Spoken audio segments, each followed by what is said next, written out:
بسم اللہ الرحمن الرحیم۔ السلام علیکم ورحمۃ اللہ وبرکاتہ۔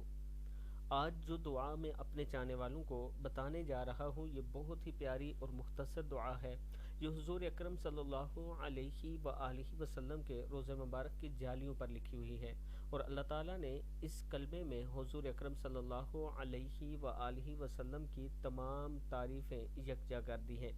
آپ بھی یہ دعا پڑھیں اور اللہ کے حضور پھر دعا کریں، جو مانگیں گے آپ کو ضرور ملے گا۔ دعا ہے بسم اللہ الرحمن الرحیم۔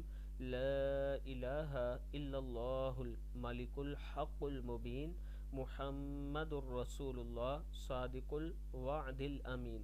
لا الہ الا اللہ الملک الحق المبین محمد الرسول اللہ، کیا ہے؟ محمد الرسول اللہ صادق الوعد الامین۔ پھر پڑھ لیں، لا الہ الا اللہ الملک الحق المبین محمد الرسول اللہ صادق الوعد الامین۔ صدق اللہ العظیم۔ دن میں 3 مرتبہ یہ دعا ضرور پڑھا کریں۔